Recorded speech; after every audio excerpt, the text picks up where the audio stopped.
Hello, everybody. Scott Golden here with the Mid-South Wrestling Review Series for the 5th of February 1983. Easy for me to say.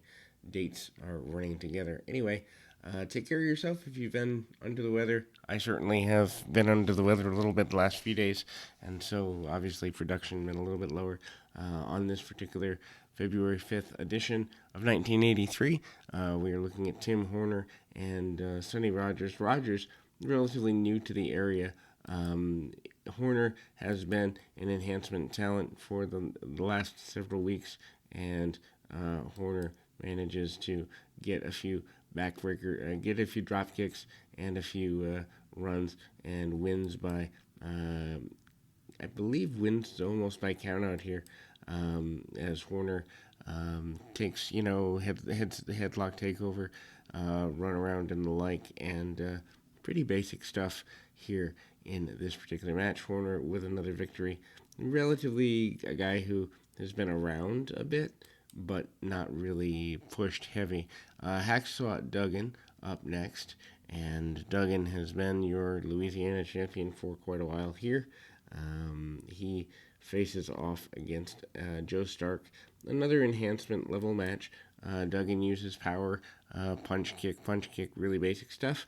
Then manages to lock on the front face lock, among other things, or reverse chin lock, and then back elbow by Duggan. Duggan uses power throughout, manages to do so in a pretty convincing fashion, and ultimately,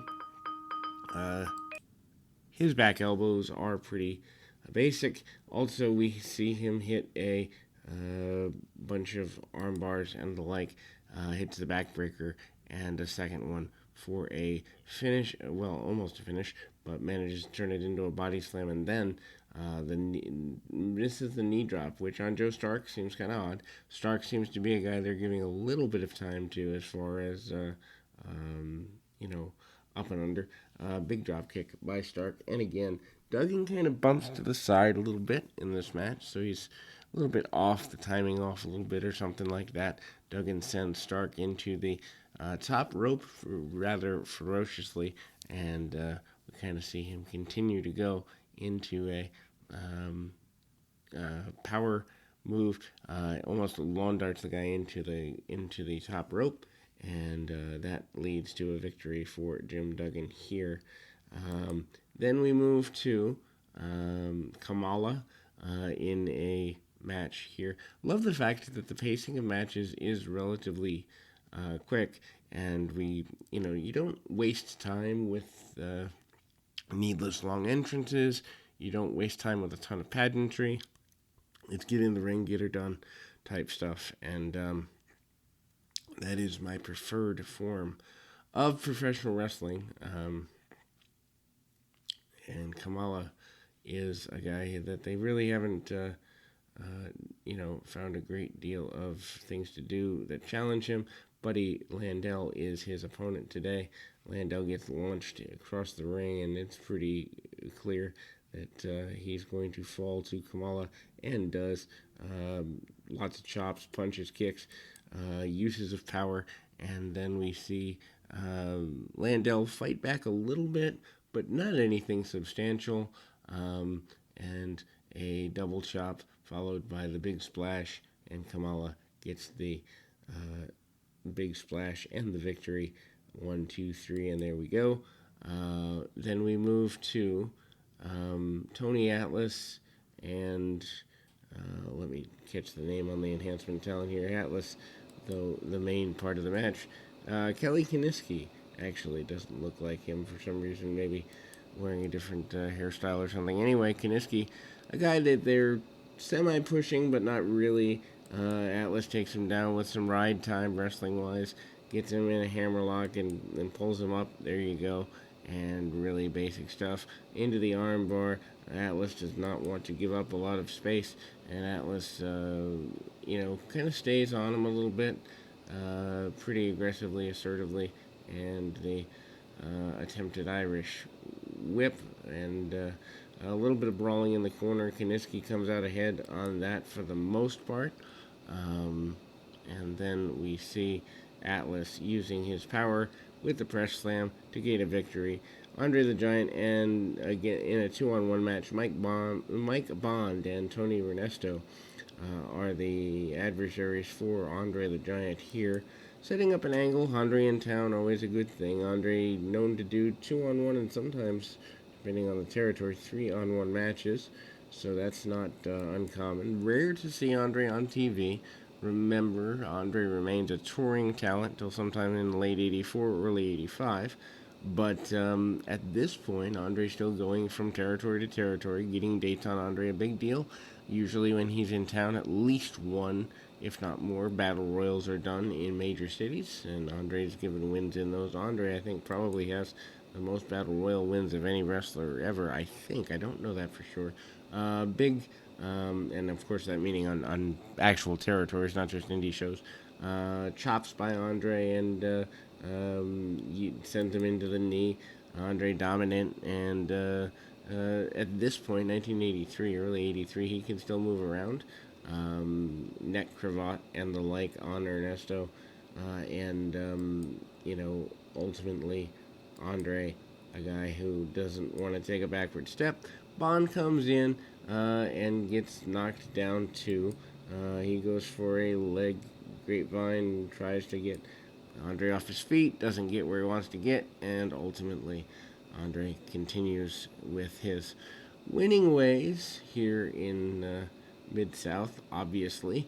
Not going to bring Andre the Giant in and have him drop a fall to, enhancement talent or something like that. That would be just plain goofy.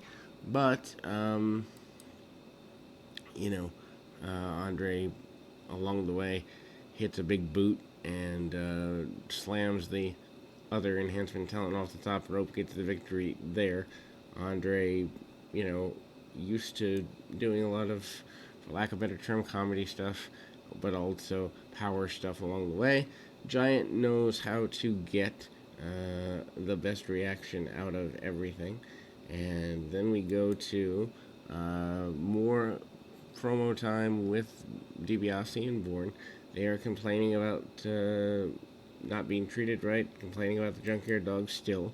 DiBiase basically saying that there's issues in the Rat Pack and kind of just talking it through. Meanwhile, Junkyard Dog and Mr. Wrestling 2 are in a tag team match here next. Wrestling 2, of course, is probably the maybe number 3 babyface, something like that.